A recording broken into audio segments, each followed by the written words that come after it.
Hey folks, Sylvius here. I'm on FDR. We are here in Port Hope in the Crocodile Caves, actually. And today it is, well, yeah, okay, so by the time this video is going live, it will be Election Day in the United States.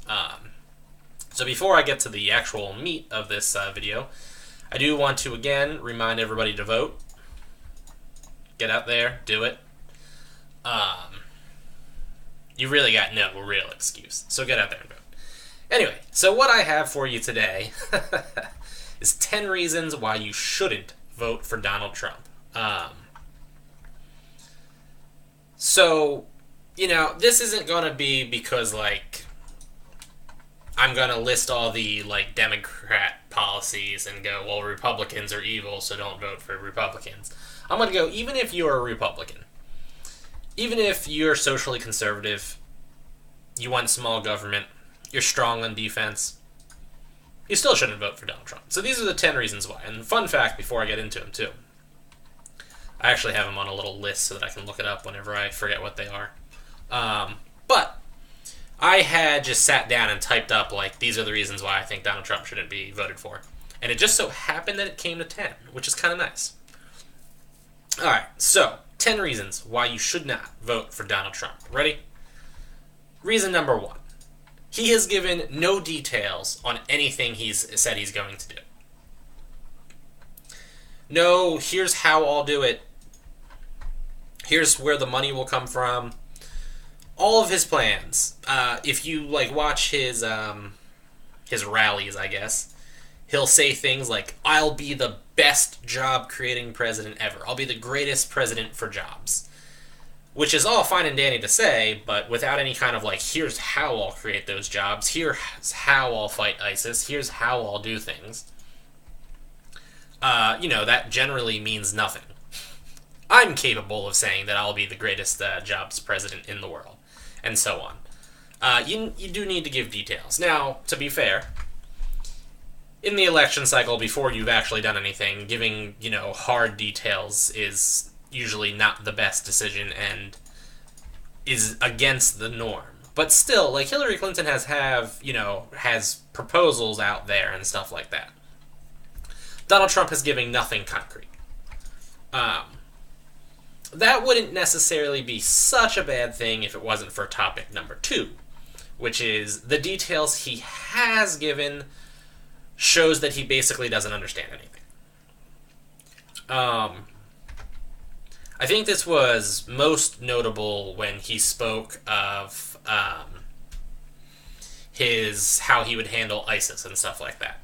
ISIL, the Islamic State of Iraq and Syria, Daesh, whatever you want to call it. Donald Trump's, when he talks about how he's just going to bomb them and bomb them some more, kind of shows a lack of understanding of the mechanics of terrorism.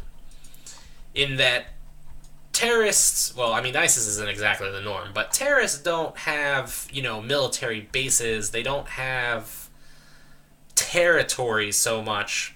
They're not an enemy to be fought militarily, at least solely militarily. To combat terrorism, it's a cultural and religious issue, and there's more to it than just crushing ISIS's military and calling it a day. ISIS recruits from civilian populations. Their people are essentially civilians. And the big way that they do that is by, propaganda, saying this is how evil the West is, this is how evil America is, this is how evil Europe is. Carpet bombing civilian areas is not gonna help that. But a bigger and a better example of this is, I believe, I think it was the third debate, but I could be wrong, and it could have been the second debate, when he talked about how Iraq was preparing to launch an offensive to reclaim Mosul. And he spoke of, why were we not launching a surprise attack? Why were we telling them in advance that we're going to be there? We're giving them an opportunity to get for the leaders of ISIS to leave Mosul. And to me, I'm not a general myself, but I have, I think, at least like a basic understanding of some things. And that was such a shockingly like I have no idea what I'm talking about moment that it really blew my mind. So in Donald Trump's universe, he wants to launch a surprise attack against Mosul. Okay, I mean that's all fine and dandy, except even if we hadn't announced it, do you really think that the terrorist ISIS wouldn't have known about it? Here's the thing. ISIS is a civilian, organization. It's not a a military organization. They don't wear uniforms. They're indistinguishable from any other dude, and in fact, they are any other dude. They go to work, they raise kids, and on the weekends or whenever it's time, they become terrorists. A huge massing of soldiers around Mosul was not going to go unnoticed by ISIS. Because they're integrated into the civilian population and stuff like that. Furthermore, launching a surprise attack, Donald Trump seems to think it's like Pearl Harbor, where you can sneak an aircraft carrier out there and then fly some planes over an area and bomb the crap out of them. You can do that, but bombing raids aren't what we need to recapture Mosul. We need actual, an invasion, an occupation force. That means thousands of soldiers, food for those soldiers, medicine for those soldiers, and bandages and, whatnot for those soldiers. It means weapons for those soldiers, ammunition for those soldiers. It means clothing for those soldiers, toilet paper, toothpaste, water. All sorts of things are necessary for those soldiers. And then when we finish with the soldiers, we need vehicles to transport the soldiers. So that's jeeps, trucks, armored personnel carriers, tanks. We also need equipment to run those, mechanical supplies, oil, gas, munitions for those vehicles. These are all pretty big things. They're going to go in with artillery support. Artillery's pretty big. And the bullets or the shells that are fired from artillery are also pretty big. There's no way a force large enough to retake Mosul would have been able to get anywhere near Mosul without it being obvious what was happening. There's the psychological aspect that Donald Trump just neglected. The knowledge that an overwhelming attack is coming. Because again, we're dealing with a civilian population. We want the civilians to not support ISIS. So letting them know that a huge attack is coming makes the civilians go, yeah, maybe this isn't such a good idea. We also don't want to indiscriminately slaughter tons and tons of civilians. So while we did give an advance notice, that was also to get rid of the civilians. And I'll tell you something. We did that in World War II also. We did things, and in Vietnam, we dropped pamphlets so that civilians would get out of the area so that we didn't just, wantonly slaughter innocent civilians. So, yeah, a surprise attack wasn't going to work. A surprise attack wasn't a good idea even if it could be implemented. And the ultimate goal isn't to decapitate the leadership of ISIS, because we've decapitated. Obama has launched a very successful drone assassination campaign, essentially, against the leadership of a lot of terrorist organizations. And those terrorist organizations are still there because they aren't run by one monolithic super dude. Which is weird because that's probably how Donald Trump views things, because he views himself as one monolithic super dude that's indispensable. I don't know if actually Donald Trump is indispensable for his businesses. But in these terrorist organizations, the leaders can be replaced. Yes, morale drops when they're removed, but they can be replaced. And sometimes the replacement is better, like a better tactician or a better administrator. Sometimes they're worse. Sometimes they're a more vicious, horrible, brutal person, though. Who knows, necessarily? The point, though, is that a decapitation strike on the ISIS leadership in Mosul isn't going to make any more of a difference than having ISIS lose Mosul in the first place. Having Mosul have the opportunity to fortify and then be beat anyway will crush their morale. But the whole point here I'm getting at is that the comments that Donald Trump has given towards this just show that his clear lack of understanding of the military reality of the situation. He talks about how a whole bunch of generals and admirals have endorsed him, and I don't know who those generals and admirals are because I haven't looked into it. And I don't know if they're competent or not competent, but he clearly at least does not understand anything about the military, which is sort of terrifying because he also has shown a lack of willingness to ever really listen to anybody else. Which in fact is not one of the things I listed. Oops. But that's a pretty notable point too, is that he's infallible to himself and does not really listen to other advice. So what else do we got? Number 3. His foreign policy ideals and views are pretty dangerous because they take a rather carefree view on things like nuclear weapons. The older generation grew up facing off with the Soviet Union, where the idea of a nuclear holocaust was something that they kind of just considered as a possibility at all times. I feel like those people are generally his supporters, and he doesn't have too many young supporters who are people that haven't experienced that particular fear. So it's surprising to me that people are okay with him just being like, nukes. Although I think that might be because those people have survived that.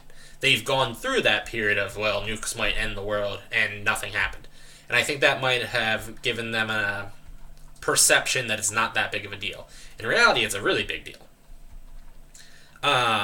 Nuclear weapons are something that should never be used, and are absolutely horrible, terrifying weapons. As much as I enjoy violence and am actually pretty pro-war myself, the use of nuclear weapons basically spells the end of the world. And easily the end of the world. At best, they spell massive casualties and severe damage to the climate and a huge environmental impact.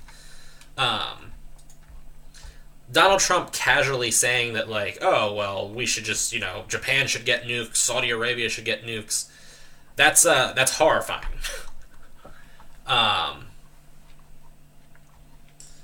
That's horrifying to such a shocking extent that he just casually says those kind of things, and that's a huge problem. And now I'm alt-tabbing to go read my next topic while those things are approaching me.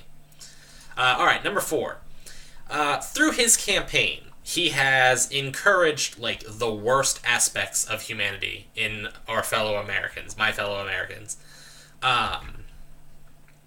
He has rallied against political correctness, which, to be fair, can be taken too far.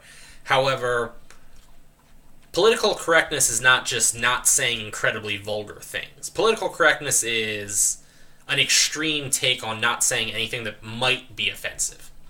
If you say something that is overtly offensive, that isn't political correctness. That's just you being overtly offensive. He has encouraged racism. He has encouraged isolationist. He has encouraged sexism. He's encouraged so many awful things that shouldn't have existed in these extents, and he's normalized them. He's encouraged these things for his own personal gain, so that he could ride the wave of his momentum. Politicians, people that are looking to lead others, should be better than the average person. A politician should go, I'm above and beyond the base anger and fears that come from the people who are essentially the uneducated masses. The fact of the matter is, foreign relations, the economy are all incredibly complex things, and they're not simple if they were ever simple, they're not simple like that any longer. The reality is that most people don't know enough about international trade to really be informed on that topic, and there's nothing wrong with that fact. On your day-to-day life, taking your kids to soccer, working overtime, going to the doctor, or doing whatever you've got to do, foreign trade relations aren't really a pertinent issue for you. And they shouldn't be. No problems there. Um, but Donald Trump has, and a politician though should be above those basic fears. A politician needs to be informed and actually know what they're talking about. I've made this analogy before, but the people are like children demanding candy and demanding to stay up late at night. The parents are the politicians, and the parents have to say to that kid, no, because it's not good for you to stay up until 1 in the morning. It's not good for you to eat nothing but chocolate bars. You need to eat the broccoli because it's filled with, vitamins and nutrients and minerals that you need. It's the parents' job to to force the children to do what they don't want. Nobody wants to pay their taxes, but we all need the services that are funded through our taxes. A politician needs to tell us that we have to pay our taxes. Now, granted, the amount of taxes we pay is debatable. What that money goes towards is also debatable. But we still have to pay them. So a politician needs to stand above that and be the adult. Donald Trump is like when two parents divorce and split. He's the one parent that's buying the kid all the things that they want, letting them stay up late, and then going, you like me more than the other one, right? I'm your favorite parent, right? He's allowing his people to think that it's okay to be horribly racist, horribly sexist, horribly xenophobic, horribly isolationist, hate people of other religions. He's allowing and encouraging these horrible aspects in humanity so that he can ride that wave of momentum to votes and hopefully the presidency. And he should know better than that because he's an adult, because he's a business leader, because of what he's running for. In the same sense, for number 5, he's encouraged and normalized ignorance and a lack of knowledge and just a ignorance of fact. Donald Trump's entire campaign has been characterized by the lies he consistently tells about everything. No, I'm not talking about him lying about, well, I guess I am, but I don't really care about him lying about whether or not he supported the Iraqi war or not. That happened a long time ago. Nobody cares. What I'm talking about is the lies of the election's rigged, the lies of Hillary Clinton's emails are going to get her arrested. These types of lies. He's specifically told his people to believe these false things and to... That's kind of like a glitch. He's told his people to believe these false things and to ignore factual information. When confronted with his lies, he denies it and then tells his people that the news media is against him because they're calling out his lies. He has propagated things like global warming being a hoax. My friends, global warming is not a hoax. It's a real thing. Whether or not it's as bad as people say it is, well, that's always debatable because some people say it's the worst thing in the world and other people don't. But it's a thing. It's also a problem. Whether or not there's a cost-effective solution that we have available that can attempt to address it, that's also debatable. But it's still a thing. Donald Trump tells his people that it's not a thing. Donald Trump claims to have a whole bunch of easy, simple solutions for all these complex problems. And he tells his people to not think about it, just listen to him. And whenever anything comes out with, contrary information, that's obviously wrong. So he's propagating ignorance and misinformation. On to number 6. He claims his business skills are what makes him qualified to be president. That may be so. In fact, when I get to number 7, I'll tell you how it's not so. But right now, it may be so. But the thing is that actually, from what we see of his business skills, he's not really all that good at business. He's declared bankruptcy how many times? Yes, sure, his business has made a boatload of money, but they also did it in the skeeviest ways possible. He's been sued so many times. He doesn't pay his contractors. He manipulates, like, tax loopholes so that he doesn't have to pay taxes for extended periods of time. The thing is that what we see of his actual business skills, not that good. His casinos have gone bankrupt so many times. Trump University is being investigated for fraud. Even if we say that the fraud investigation is, political and nothing's there and he eventually ends up exonerated, the fact of the matter is that Trump University doesn't exist anymore because it didn't work. Trump Vodka doesn't exist anymore. Trump Steaks don't exist anymore. He spent large amounts of money on these ventures, and they've gone nowhere. Even though we can say that, he's got a boatload of money in the form of, how successful his business was, but he started that with $1 million loan with the Ivy League education that his parents paid for. His father helped him with experience, helped him showing people, introducing him to people and stuff like that. Contacts, social connections and stuff like that. And then also helped him with, expertise and things like that. Offered him his own personal experience as a resource. And also, all the political aspects that his father were able to have. If I wanted to do any of the businesses that Donald Trump went with, I would have to start from scratch with, forging my own connections. Donald Trump was able to go, well, I need a contractor to build a building. Let me call my dad up and see who he knows. That's not an option available to most people.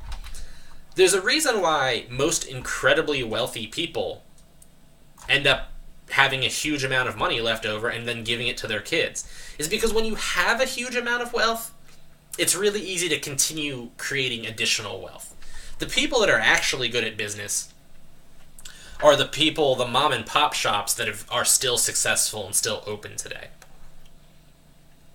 The people that, actually worked hard and actually, learned business and built things from the ground up. Donald Trump had the perfect setup, sat in front of him. To make a Tibia analogy, a level 200 character, and I'm not just, tooting my own horn here because Sylvius is almost level 200, but a level 200 character that got there by not botting, by not power abusing, by not cheating in any way, and without having an existing level 200 character to fund his startup, that's impressive. But anybody can hit level 200 if they've got a level 900 that can be like, look, here's unlimited money. Here's connections to the most powerful guild so that they can get blockers for you and stuff like that. Actually starting from ground zero and building your way up, that's impressive. So his business skills aren't actually that good. Alright, number 7. Even if his business skills were actually that good, business skills don't directly translate into governance. Yes, he does have the experience of, leading a group in an organization. That's true. But, so is a football coach. So is a hospital director. We tend to think of, business being able to directly translate into politics because they both wear suits all the time. But the reality is that they're pretty different. I mean, yes, some skills are obviously transferable. And being a CEO is similar in a sense to being a, leader, top executive.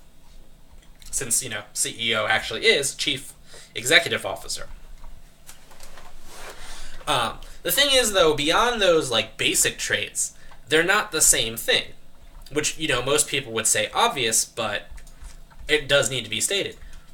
Businesses, especially public businesses like Donald Trump's, ones with outside investors, I should say.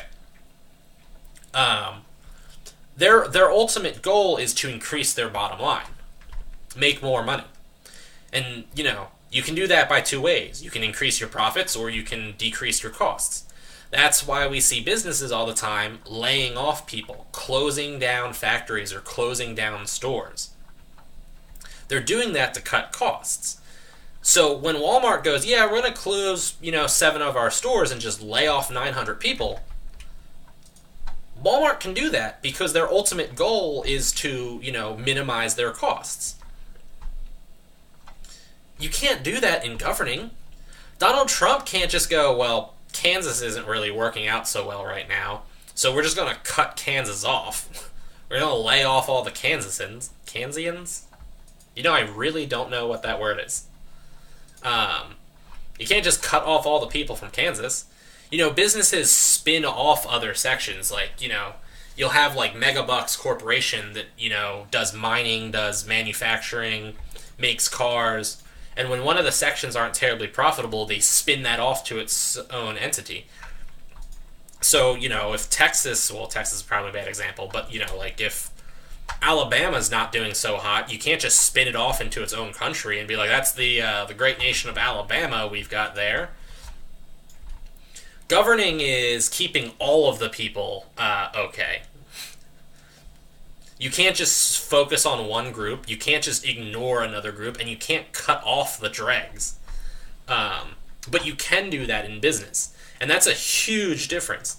In fact, not having any transferable skills is almost preferable to having a similarity, but that isn't actually a complete similarity. Because you'll be used to, like a President Donald Trump would be used to just cutting off losses and stuff like that. Or in his case, like screwing over his contractors and not paying them and stuff like that.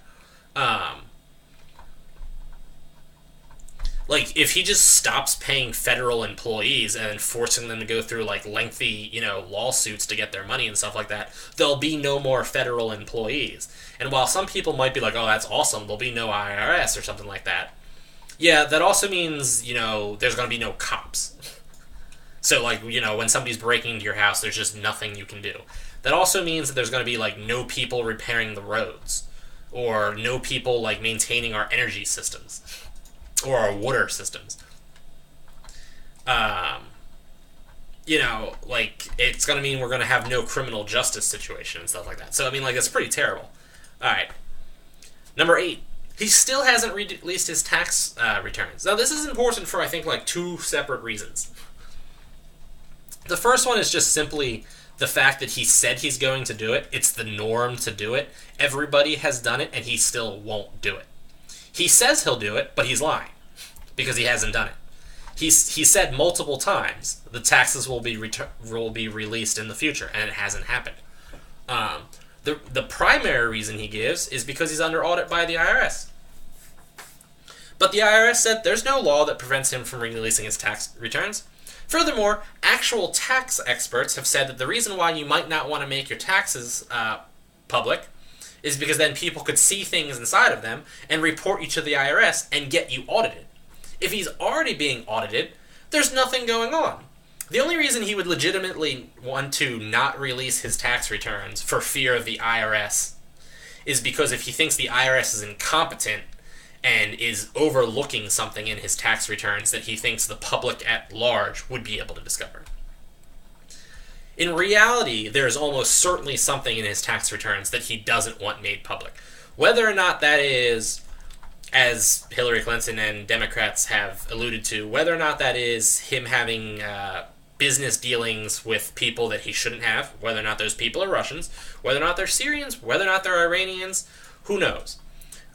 Whether or not it just shows a general conflict of interest that he has, or whether or not it shows that, in fact, he's not as charitable as he claims to be, or that he's just not making as much money as he claims. I don't know, because I haven't seen his tax returns. In fact, nobody has. But the fact is that since he won't release them, and his given reason for not releasing them is bogus, there's something in them that he doesn't want people to see. And again, I don't know what that something is, but there's something there that he doesn't want people to see. And that's a problem. He has made a central point his campaign how awesomely wealthy he is, and by association, how great at business he is. If he's not that wealthy and his businesses are failing, that's a huge problem for a person who's like, vote for me, I'm the best businessman in the world. If it's something minor, like him being like, oh, I give a huge amount of money to charity each year, and it turns out he doesn't, well, I mean, that's kind of scummy, but, it doesn't really matter. The grand scheme of things, how much money he gives to charity doesn't affect his capacity to be president. And I think he probably knows that, and I think his supporters probably, or his advisors, I should say, probably know that. And they would tell him, look, you're being hurt more by not releasing these tax returns than you would be by having those tax returns come to light and show that you're not actually making as much money as you claim. So I think it's either dealings with people he shouldn't have dealings with and like conflict of interest, or just not being as wealthy as he claims to be. And considering that the IRS has audited him in the past, and, you know, as far as we know, hasn't turned up anything, like, particularly horrible, I don't think he's, you know, evading taxes in some kind of illegal way. But still, there's a huge problem in the fact that there's something in those taxes that he doesn't want people to see, because otherwise he wouldn't be hiding them. He's lying about the reason why he's not releasing them, and he's violating the norm that everybody has done for, like, the past 50 years. So, to me, that's a problem. Alright, number 9. His entire campaign has been about him. Yeah, he says he's going to make America great again, but he's going to make America great again by being the best jobs creator president, being the hardest on terrorism. Everything is about how awesome he is. How amazingly wealthy he is. Everything is about how he's superior and he's awesome. Which, you know, isn't really great in the first place, but to be fair, to be a good leader, well, not to be a good leader, but a way to be a good leader is to be supremely confident in yourself. To always be like, I know what I'm doing.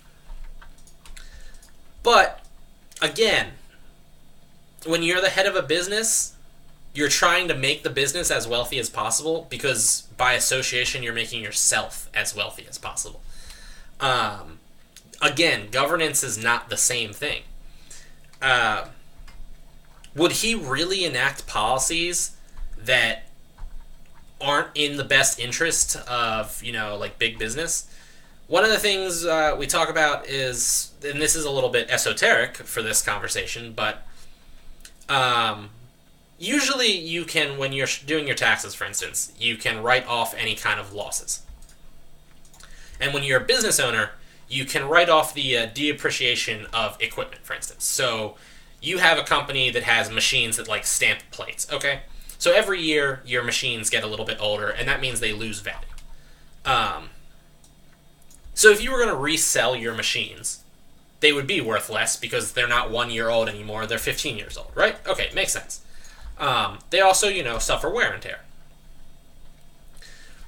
In real estate, you can depreciate the value of your real estate based off of age. So you can go, well, I bought this plot of land 10 years ago, so it's gone down in value worth of 10 years. So you can write that off. In reality, though, real estate almost always goes up in price. Which is why homeowners buy houses, because the value of real estate goes up. Now, that's like a little, you know, trick that real estate developers take advantage of. And Donald Trump, as a real estate developer, has taken advantage of. Now, I'm not going to call him out for taking advantage of that thing. Like he said in the second debate, when called out on the fact that he hasn't paid taxes, that makes him smart. And to a certain extent, it does, in fact, make him smart. He utilizes every resource at his disposal to get the best results he can. If elected president, do you really think, though, he's going to remove those loopholes that he himself is taking advantage of? No.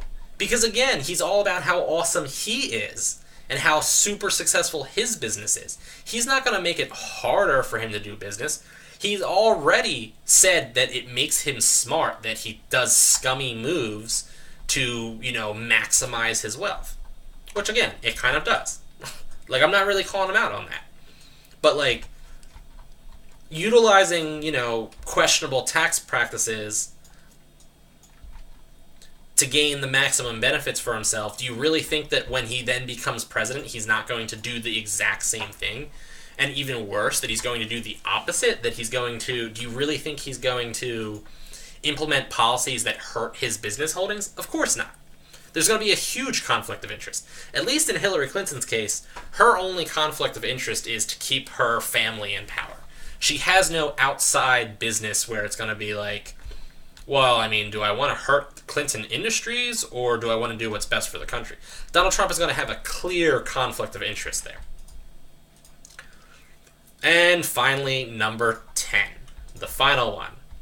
He has damaged the fabric of our democracy by repeatedly calling into question the results of this election, by claiming it's going to be rigged, and by not saying he would support Hillary Clinton or support the results of the election. The very thing that makes this country great is the fact that we have peaceful transfer of power and a stable, functioning democracy, as ideally, stably, and functional it has been. And he has called that into question by claiming the only way he could possibly lose is if he's cheated. And that's incredibly, incredibly dangerous. No, I don't think he's actually calling for armed insurrection. And no, I don't even think he really thinks that the election is going to be rigged. Although, to be fair, he might think that. It's hard for me to say. But his followers, who he has coached to believe that everybody who isn't them is evil, who he's told, don't worry, middle-class, middle-aged white folks, it's all the blacks and the Hispanics and the Latinos and the Muslims that are the cause of all of your problems. He's dehumanized the enemy, and then he's told his people, don't listen to facts. Don't listen to any news source that disagrees with what I'm saying. Don't listen to anybody but me. Don't critically think about things. Just do what I say. So then while he goes, yeah, this election could only be lost if it's stolen from me. Well, his people might take that at face value. And in fact, we're hearing, reports about, militias training in Georgia and stuff like that. That's pretty terrifying. If there is any type of problem afterwards, if he loses, Hillary Clinton gets elected, and there's any type of armed insurrection, any group that refuses to acknowledge her, any attempt at ceding from the United States, any assassination attempt on Hillary Clinton, it's going to be all on him. And, that's a pretty big deal. And a pretty horrible thing, too. And pretty terrifying, actually. So, that's your 10 reasons why you shouldn't vote for Donald Trump. And as I kill this other crocodile, I'm going to just rehash them real quick. So what do we got? He's given no details to his plans. The details he has given showed that he doesn't really know anything. His ideas on foreign policy are pretty terrifying by themselves. I'm going to auto-click button here. He's encouraged the worst aspects of humanity in his supporters, propagating sexism, racism, Islamophobia, xenophobia, isolationism, trade protectionism. He also propagates misinformation and ignorance, and a willful, refusal to accept facts. He's not actually all that good at business. Even if he was good at business, business doesn't directly transfer over to governance. His refusal to release his taxes. The fact that we can't trust him to not game the system while he's in charge at his own benefit. And finally, again, the fact that he's calling into question the basic fundamental aspect of our democracy. So those are the 10 reasons why you shouldn't vote for Donald Trump. And that, people, is the end for me. So as always, like, favorite, comment, subscribe. Check me out on Patreon, Twitter, and Facebook. Well, not Facebook, but I will see you guys later. And one last time, even if you do vote for Donald Trump, get out there and vote anyway. So go vote. And also, don't vote third party, because that's basically the same thing as not voting. So all else, vote for Donald Trump. I'd prefer it if you didn't, but do that instead of wasting your vote. And now I'll see you guys.